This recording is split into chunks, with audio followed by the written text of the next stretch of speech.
Good evening and thank you for watching NTV. My name is Ben Mwine. Many of you right now probably haven't left your offices yet. When you grow old and reach retirement age, you want to go home knowing that there's going to be some money coming into your account. That's why you have some deductions made off of your paycheck on your payslip. You always find something for NSSF. If you're a government employee, you have a pension scheme, or if you're in the army, there's a scheme for you as well to have some money when you retire and to keep you going after retirement until, well, you leave this world.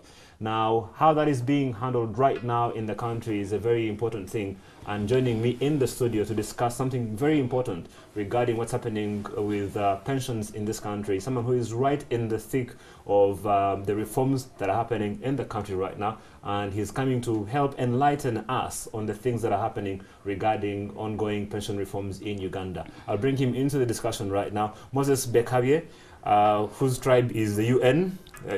So he says. I said United Nations. United Nations. I like that very much. Because, I couldn't figure out where you're from based on your name. And even just with pronunciation, is it Bekabye?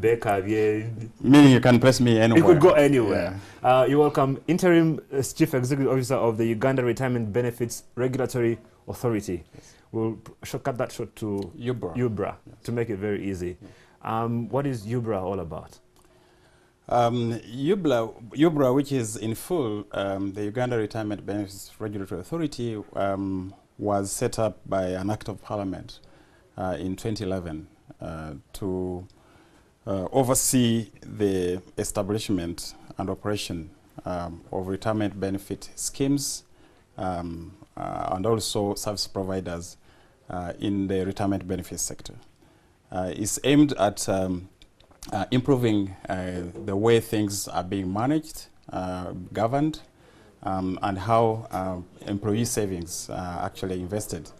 The benefit of this establishment of the authority is to ensure that, first of all, people who save actually get their savings back in form of either pension or a provident fund or any other arrangement agreed upon between the employer and the employee. The second thing is aimed at ensuring that there is trust and confidence in the entire pension system.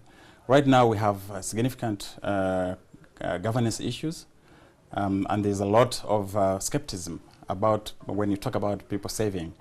They think that their monies are going to be stolen and so forth. So one of the other objectives... In all fairness, a lot of their monies have been stolen. Yeah, that's true. So the reform is coming up to streamline the management and governance of the sector and to improve everything in order to guarantee a pension for people who save, or those people who are saving, for instance, for voluntary contributions. People who are saving, they can get their savings back with a good return on them, and that they are guaranteed to get their benefits.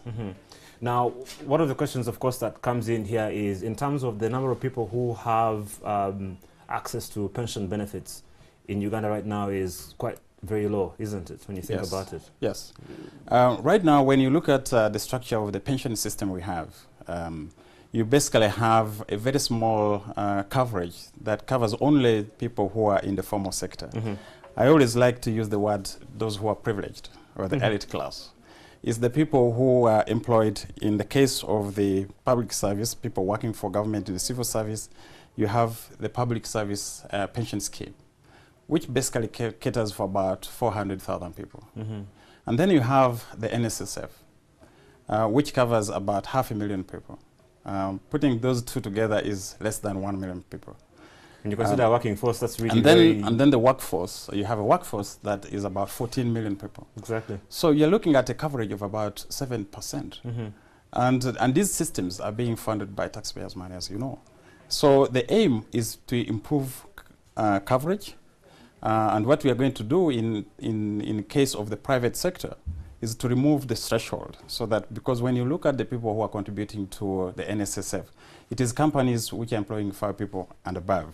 Those people who are, those companies which are employing 4, let's say 4 and 1, they are not covered, and they're the majority. And also in the informal sector, people who are self-employed, and as you know, they're about 85% of the workforce. they are not covered at all. So we are aiming at expanding coverage, including today those who are in the informal sector, who are the majority workers in Uganda. One of the big questions that comes into play here, Mr. Bekabe, is the question of whether this is going to be something mandatory. As long as I'm a working person, I have income of some sort, is it going to be like tax? Is it a must that I must get involved in some sort of pension scheme or pension fund? Yes, there are some tiers. There are tiers. There are categories of contributions.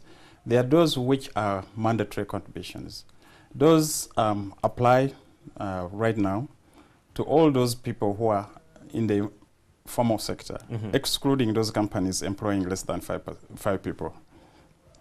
So all those are required by law to contribute to the NSSF. And also all the civil servants, they have their scheme, which is non-contributory, which is non-funded, and therefore always runs in arrears. Yes. It has there are always issues with it. Always issues with them. But when you look at also, because of the lack of trust and confidence in the system that we have, you find that many companies, many corporates, they have voluntary schemes where people contribute voluntarily in order to supplement what they contribute to the NSSF in the first place, but also to guarantee, to make sure that at least when they retire, they get some savings, because they are not so sure when they retire, you know, they will get their pensions. Yeah. So Provident it's kind of like things like it's like insurance to make sure for the companies to make sure that at least their employees, when they retire, even when there is a problem, let's say with NSSF or the Public Service Pension Scheme or other schemes, at least they guarantee them a decent life going forward when they are in retirement. So there are categories which are mandatory, meaning all those people in the formal sector, and the law that is right now before Parliament is going to mandate everyone who is employed in the formal sector to contribute mandatorily to a pension scheme. Is it NSSF and any other scheme, or is it NSSF or any other scheme? Because I know that NSSF is going to be one of the players in this. They're not going to have a monopoly anymore over this, if I'm not mistaken. Yes, right now you have one big player, which is the NSSF, which you can say is a monopoly, because the other smaller players like Noro, you have some contributions also from the Parliamentary Pension Scheme, and also there is the former employees of Post and Telecommunication. They also have a small scheme which is also in trouble. It's underfunded. In other words, it cannot meet the future liabilities of those pensioners who average about close to 1,000, and they are kind of like elderly. But the law that is before Parliament is aimed at introducing other players who, because of the competitive pressure that they'll bring about in the sector, is aimed at improving the governance of the sector in a more durable way. But also spur some innovation in terms of, say, collection, in terms of products which are tailored to the needs of those who are saving. I mean, I have so many questions running in my head right now, as I'm sure many of our viewers do, and we'll give them a chance to get involved in the discussion later on in the show. But one of the big questions that you brought out here in terms of bringing other players into the market, there's the issue of liberalization versus privatization. Where are we regarding that when it comes to the options that we have before our table regarding the policies being made right now?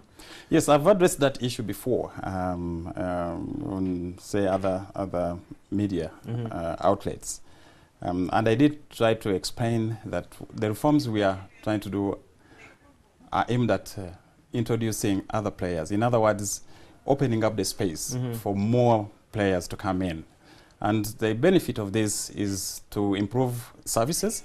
When you look at, for instance, the NSSF right now, because of the competitive pressure they are facing right now, because of the advent of the liberalization, there are a lot of things that they are undergoing internal reforms, which are aimed at improving governance and so on. But they haven't reached the optimal level, and we want to the entire sector to actually try to improve in order for the benefit of the beneficiaries.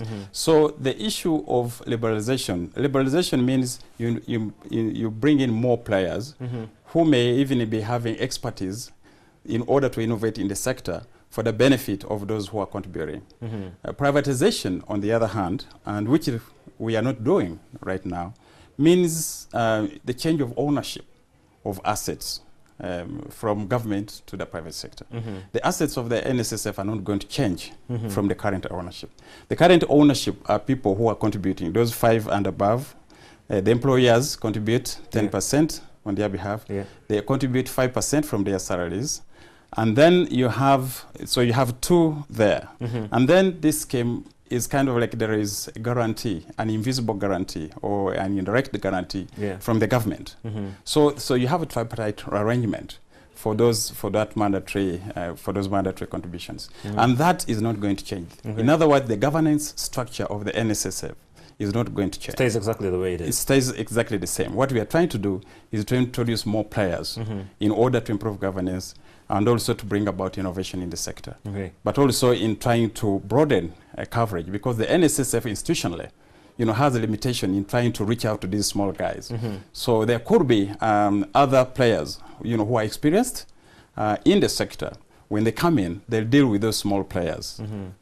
Well, we're going to take a quick break. When we come back, we ask Mr. Bekabye here a little bit more about the benefits coming from the reforms that are going on right now. I'm sure we need to talk about that. There's the issue of being able to get your money in a lump sum or getting it in annuities, a word that many of us probably haven't heard before. We'll explain that. And of course, I'm sure many of you have a lot of questions to ask, because after all, this is your money and this is your life that we're going to be talking about. So don't go anywhere. We'll be right back.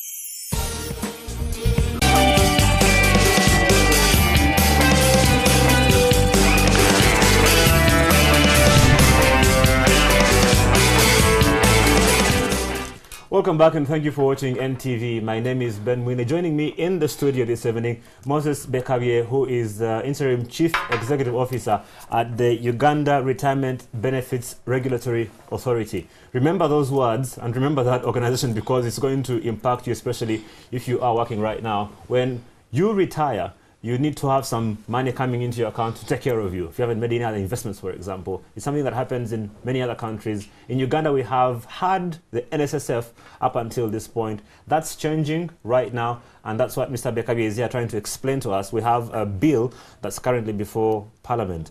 If you could kindly help us understand, what are some of the things that are entailed in this bill? What are the key highlights that are in the bill that is before Parliament regarding pension reforms? Yeah, thank you so much. Before I go to the to some of the key elements, there are 2 things that you mentioned: the NSSF changing, but also you said in the beginning, that is it a tax? Yes, is it? That's a big question, of course. We don't like tax. Yeah, necessary, but we don't like them. Pension contribution is not a tax. Yeah, it's aimed at kind of like insurance. When you are old and you are not energetic enough to continue working, this kind of works like an insurance, so that you have a continued income. It may not be as 100% as when you used to work, but it can be, say, 50% or 60% or 70%. They call that replacement rate. So that you continue to have a decent living. Something to sustain you. To sustain you when you've stopped working, but you haven't actually died, right? You're still living, so that you don't live in abject poverty. Of course, one of the issues we have right now, Mr. Bekabye, is the fact that our age of death has been growing. Our life expectancy has been growing. So while people might retire at 65 now, many of them will be able to live up until 85, which of course gives you a much longer time. And you need money to be able to keep this for that time, don't you? Yeah. So I think you're right, and that's why we, when you look at the pension reforms that we're undertaking, there are changes which are going to take place, including on the parameters. For instance, in the case of those people who are working for government, what would be the retirement age? Because that retirement age does determine whether the system is going to be sustainable or not. Sustainability meaning accumulating enough savings so that those savings can be used for the longer time someone is going to stay when they are still living. Let's say if you retired at 65, for instance, and you die at the age of 80, you still have 15 years or 20 years when you're still there, but you're not earning. So if you've had enough number of years contributing to the system, it has enough savings in order to pay out for a longer period while you're still living. So in other words, pension savings are aimed at addressing old age poverty. Some people, when you talk about old age poverty, they don't realize that one day they are going to retire or one day they are going to get old. So until it hits them, at times it can hit them when it's a bit late, that's when they retire. They imagine, oh, what happened to my savings? What happened to my lump sum? Because some people get a lump sum and they blow it up in the next day. 3 years. But then they have to live for the next 20 years. So how do they live when they have blown up their lump sum? So that also explains the issue of annuity and lump sum, which I'll address later. So but in terms of the bill, as I mentioned, it aims at improving governance. It aims at improving coverage. Coverage meaning all people in the formal sector, but also those in the informal sector. Particularly when you look at people, say in agriculture, or in the rural areas, 85% live there, but they don't have any form of social protection system, and that's why the government is also piloting what you're calling the Senior Citizens Grant. SAGE. Yeah, the SAGE. Yes. In order to address some of the people who may not have contributed, but they are elderly and they don't have any incomes, so that they can have a decent life. And that program, it started in 14 districts, is very, very popular. The other issue is to improve fiscal sustainability, as I mentioned, by improving some of the parameters that are required in order to calculate the pensions, in order to make the system sustainable. First of all, also making the system as fully funded as possible, to avoid arrears and people retiring, not getting their money, in order to guarantee them their pensions. We're also going to deal with those arrears. People who have already retired, they are not getting their pensions. I was actually going to ask about that in terms of the funding for the schemes. Are we leaving it in the hands of other people? How does the government get involved in terms of funding the different schemes that are going to be coming up? Yeah, let me finish that. And then the other aspect is having choice, providing choice. As I said, you have more players. Take the example of the telecom sector, for instance. Well, at one time we had only, what was it called? The Uganda Post and Telecommunications. Yes. To make a call, you had to dial in and wait for someone to call you back, and so on. We got the switchboard and so on. Many of our viewers don't know that because most of them were born in the mobile era. Yeah, but for us who have been there, that was the system. Now you don't have to do that. And then there's the innovation. Like mobile money now, you have all these companies competing, bring up products which are tailored to the needs of the people. And that's what we are looking at. We are also looking at broadly building trust and confidence. And also, when you look at for voluntary contributions, most of these contributions are actually invested outside. So what we are also trying to do is to create a policy framework, policy and legal framework that is conducive enough to allow these funds to be invested domestically without being forced. Of course, the law limits beyond East Africa, but what we are trying to do is to make sure that we are as flexible as possible in a very partnership way in order to avoid the costs so that this can be useful. One of the big questions, of course, that people will ask regarding that, Mr. Bekabe, is when it comes to money, we get very jittery, like you said, issue of building trust. The people who are watching us right now are thinking, our money, what sort of measures are we taking? And I'm thinking not even on policy in this regard, but in terms of regulation. Yes, because protection of people, because you're talking about someone's life. Yes, you're right. We are talking about someone who's promised, because you're trying to save today like you're 20 years, and you're going to get your benefits, or you're promised to get your benefits 30 years from now. So you're asking, how can we guarantee that? One of them is to have a strong oversight regulatory framework. And that's why we have an independent regulatory framework, the Urbra. Of course, when you look at the governance structure of Urbra, it has 4 people from the private sector and 3 from government. Government is Ministry of Finance for obvious reasons, Ministry of Public Service for obvious reasons, and also Ministry of Gender and Labor for obvious reasons as well. Okay, for obvious reasons. So, but the chairman is also from the private sector in order to ensure that the decisions that are made by the authority, the Urbra, are actually effective and they are quick in order to protect these savings. And of course, we shall assume that the public was consulted widely before this bill even got to be presented before Parliament. Yes, all the Urbra Act and also the bill that is before Parliament enjoyed wide consultation.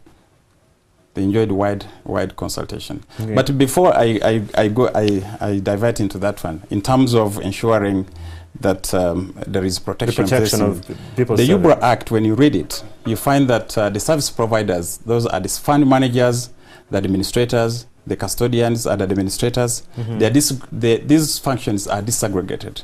And the reason why that is done in order to ensure transparency, to ensure checks and balances, and to ensure that the reporting is adequate in order to protect these savings. So when you look at, there has been an issue where in the newspaper where people have been saying that fund managers are going to run away with people's savings. That's not possible. It's some question of people being scared about their money, really. It's not going to be possible because we have the custodians. So you have the administrator. The administrator actually collects the money. In fact, it doesn't even collect the money. The money goes from the employer straight to the custodian. But the administrator does the records, the reconciliation, and so forth. And then when it comes to investment, those funds, the trustee, the board of trustees, who have the fiduciary responsibility, who will be the final people to determine how these funds are going to be invested and where, are the boards of trustees. They have to give instruction to the custodian to move funds into an investment, not to the fund manager.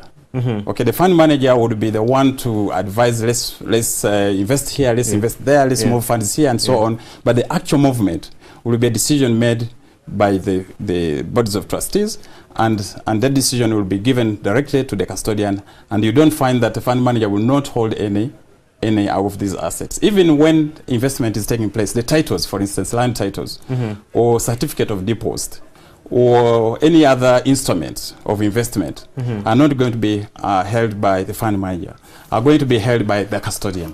Allow me to play the devil's advocate here for a minute. Our phone lines are open, by the way, in case you want to give us a call and ask any question. Ask Mr. Bekabi anything regarding the pension reforms going on right now. Please give us a call, and we'll take your phone calls. When you call, of course, give us your name, tell us where you're calling from, and keep it under 30 seconds so we can take as many phone calls as we can. While you get onto the phone and call us, Mr. Bekabi, those of us who have followed happenings around the world in terms of fund management and investment and things like that, you always know that investment is a risk in one way or another.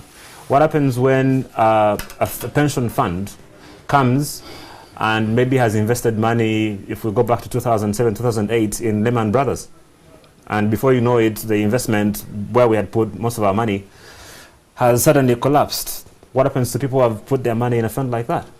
Yeah, first of all, let me say that one of the major reasons for the collapse of those companies you're mentioning was because of lack of strong regulation and also lack of transparency. They falsified books of accounts. They did all sorts of things in order to hide what was happening. For a very long time. For a very, very long time. And because financial regulation wasn't effective. Now that has changed the world over. When you look at Europe, when you look at America, they have implemented reforms in order to strengthen regulation. So that's why we are trying to do in Urbra. The Bank of Uganda regulates the banking sector. It's a very, very strong regulation. We are learning from that. And very soon, Urbra will have very, very strong regulation to avoid these kind of things happening. So you mentioned, what did you mention? You said, you said... I was talking about the protection, and then of course we were talking about the... While we're on that, can we talk about the challenges? What are some of the challenges that you're facing? I think we might need to know, just for people to understand that anything that they would be scared of has been taken care of. The challenges that have been faced and have been overcome in coming up with the regulation for this policy. Yeah, I think the challenges we face is misinformation. Yeah. And mainly because many Ugandans, our reading culture, not just Ugandans, but in Africa, the reading culture is very, very poor. Almost non-existent. But what we've done in our case is to be very, very open about the law and about what we are doing. And as you see, last week we published the bill, the Retirement Benefits Sector Liberalization Bill, both in New Vision and in Monitor, in order to bring on board everyone and also to give us feedback. Allow me to take a few quick phone calls for you. Thank you for calling in. Could you tell us your name and where you're calling from? I'm Jamil from Shawyako. Jamil, if you could kindly turn down the volume of your TV so we can hear you clearly. Thank you. Okay, I'm just asking whether those companies that are going to be taking that. Oh, sorry, we lost Jamil just before he asked his question. Jamil, if you would like to go ahead and call us again, we would love to hear from you. It sounded like you had a very interesting question for Mr. Bekabi here. Our phone lines are on the screen. If you want to give us a call and ask anything, we would like to take your phone calls right now quickly and then have Mr. Bekabi here respond to those regarding the online, the current reforms going on in the pension sector in Uganda. Then, of course, we have a couple of big issues to talk about regarding lump sums versus annuities. And we'll get to those in just a little bit. Let's go back to our phone lines now. Thank you for calling NTV. Welcome to the show. Where are you calling from? What's your name? Yes, my name is David Odong. Yes, David. I'm calling from Kampala. Yes, David. My question is, how is retirement benefit calculated? In other words, how do you calculate the retirement package for someone who has been serving more so in government? Okay, thank you very much. Very interesting question there, David asking how do you calculate how much money someone is going to get, especially I think he was referring to the civil service yes. in particular. Yes, he's referring to the civil service which is called a defined benefit scheme. A defined benefit is a scheme that is basically the benefits are calculated on basis of a formula. And it's a promise, say from government. They say, and it's based on, it's a function of the number of years you've worked. It's a function of the salary, the level of the salary you were at when you retired. Yeah, and also other things do actually come in. And also the vesting period. The vesting period is, for instance, if you worked, say, before you reach 5 years and you leave, yes, you would not qualify. Let me take another quick phone call. We have William who's calling us from Soroti. William, how is Soroti this afternoon? Good afternoon. Welcome to the show. Now my question is, like Uganda have, will there be a guarantee in case some of those companies default, like banks collapse? Will there be a protection of the savers' money by a certain percentage? Thank you very much, William. Almost alluding to what I was asking earlier, but he's actually added another component to that question. In the event, I mean, we know that there's very tight regulation, but just in the event that something goes wrong and any of the pension funds collapses, do we have any protection for people's money that has been put into any of these funds? Yes. In addition to strong regulation and oversight, the law that is in Parliament right now has a retirement benefits deposit fund, similar to for the banking sector. In case a scheme in the unlikely event that a scheme goes under, there's that protection. But also there's going to be mandatory insurance and also insurance policy. If a scheme collapses, for instance, and also reinsurance. Reinsurance business is very new within East Africa, especially in Uganda.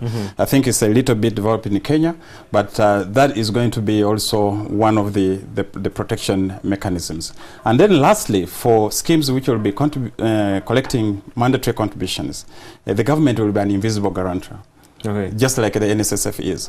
For all schemes which will be collecting, which will be licensed by the authority, and will be collecting mandatory contributions. The reason why that is so is because people are being forced to contribute to a scheme. So the government must be in the background to make sure that to provide overall insurance to the system. Okay. Yeah. Thank you very much. I hope that answers your question, William. We're going to take a very short break. When we come back, we'll take just a few more of your phone calls before we wrap up the show this evening. So if you have anything that you want to ask Mr. Bekabi, stand by your phone lines. The phone lines will be up on your screen in just a bit, and then you can call us as we talk about how the schemes will work and, of course, the policy that is being put in place, how it is going to protect you and your money, and some of the benefits that you'll be able to get when this bill passes into a law, hopefully in the very near future. We'll be right back.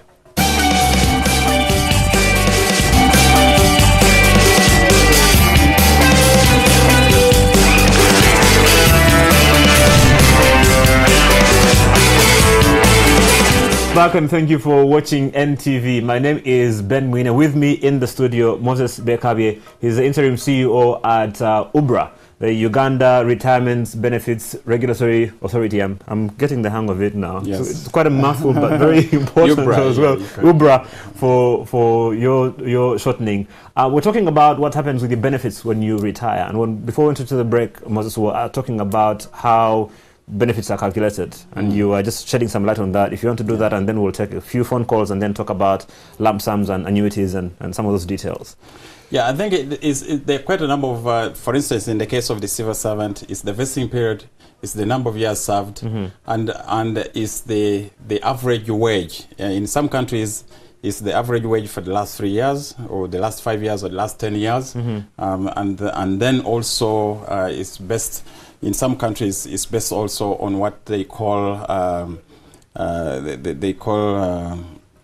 what do you call the return? Yeah. You know, like a 2% return on the money, which is also guaranteed. So they calculate it, and also in some cases, also the index for inflation. Yeah. So that you know, when inflation is very high, you don't get a negative return. You might end up losing money. So there are many parameters which go into that. But that's for the public service one. Yes. For the one like for the NSSF, you know, it's what you contribute, and that money is invested, and the return on that money really becomes your statement. And it's added onto your savings. Yes, that's what is added onto your savings. Which begs the question then, when we have more players coming into the sector, do we open it up? Do we allow them to compete in terms of who's going to offer the most? What you have, for example, with the commercial banks at the moment, you have a best lending rate, for example, and then the commercial banks are able to charge a rate based on that. The rates will be different, but it's competitive. Is it the same? Yeah, it's going to be very competitive. There's not going to be like setting a rate or something like that. Yeah. All that is going to be set by the market. And that's why we are saying that through a competitive pressure, the people who are saving will be able to get the maximum return on their investment. It's not like you invest and get 25% return and then you get 2%. Yes. No. It's got to be something. You know, so if the return on that investment is, say, 23%, you remove the cost of administration and investment and so on, the balance goes into your account. And that's what we are looking for. Let me take a quick phone call. We've got Ronnie who's calling us from Masindi. Ronnie, how is Masindi this afternoon? Welcome to NTV. Oh, I think we lost him already. If you want to call us, you want to do that very quickly. We have very limited time to take phone calls. There's a bunch of things that Mr. Bekabi has to tell you about, and so we want to let him do that in just a minute. There was an issue regarding lump sum and annuity. What's been happening right now with NSSF is that when I hit retirement age, I go to NSSF, fill in my papers. If I've accumulated maybe about 50, 60 million shillings, I go get it all at once. I can either go to Dubai on holiday and spend all of it. I can invest it to build a house. It's my money. And then there's the other option, I think in many other countries, where you get the money in small bits per month, almost like a salary that you've been getting to keep you going for a very long time. What's going to happen for us? What's going to happen is the following. For those people who will be contributing before the retirement benefits sector liberalization bill becomes law, people who will be contributing to any of the pension schemes or retirement benefit scheme will access their benefits based on those pre-existing arrangements. In other words, it's not going to change. Okay. So, for instance, if you are really contributing to NSSF... Let me just cut you. I think I've got Ronnie back. I want to give him a chance to ask a question. He seems like he had something very important to say. Ronnie, welcome back. Thank you for calling us. How is Masindi? Hello, my name is Orone. I told you my name is Orone. Orole. Hi, how are you doing? We're very well. You have a question for Mr. Bekabie? Yes, please. I just want to tell him one thing. Why does he want us to have annuity on our money? I don't want annuity on my money. I have there 60 million in NSSF. I don't want annuity. My money in bank. That is one. Two is that can I opt out of NSSF if you have other retirement benefit schemes? Can I opt out? Three is that why don't I use that NSSF statement? Why can't I use it as security for a loan in the bank? Those are my three questions. One, I don't want annuity. Why do you want me to get my money and invest when I've retired? Give me my money in bank. I can invest my money alone. Thank you very much, Mr. Orole. As you can hear, Mr. Bekabie, obviously, people are very interested in their money. Which is what you were talking about really now. Yes, so yes. What I'm saying is that everyone who right now, for instance, if you're contributing to any pension scheme, you'll access your money based on, I'm talking about mandatory contributions, according to pre-existing arrangement. Pre-existing arrangement meaning if your agreement with NSSF is to get a lump sum and you're already contributing, which it is right now. You'll get your lump sum. So, Mr. Orale, you've got your 60 million shillings. You'll get that. Don't worry. Yeah. So, however, those people who will join employment, formal employment, after this law has become effective, the proposal before Parliament is to have a third as a lump sum and then 2/3 annuity. That means that, if, for instance, if the law passed today, you're talking of 25 years from now, 25 years from now, for people who will start benefiting under that arrangement. But the people who are right now on the existing system are going to continue with the existing system. Could you kindly explain the benefits of having annuity? As you can hear, Mr. Orole, of course, like many other Ugandans, they are passionate about getting their money in a lump sum. That isn't always the best option, though, is it? Yes, I think there is, let me just say that there is a misunderstanding between why people save for retirement versus other savings. People save for retirement. That 5% that they contribute and the employer or the government contributes the other 10%, and also in the public sector they get money from taxpayers to contribute toward this person who has worked diligently for either government or a company, is to really make sure that they don't suffer in old age poverty, which I think is something very important. Let me just take I just want to take Barbara. I don't want to waste a lot of her airtime. Barbara, if you could please ask your question very quickly. Yes, Barbara. My dad is over 20 years. Last year, so his mom some what and get how can Okay, we couldn't hear you very clearly, Barbara, but if I'm not mistaken, she was asking something about her dad, I think, has been trying to chase his pension for a very long time and hasn't been able to get it yet. Is there anything, I think, in the law that will cater for something like that? Yes, just to answer that, to say yes, and that's why the authority is there.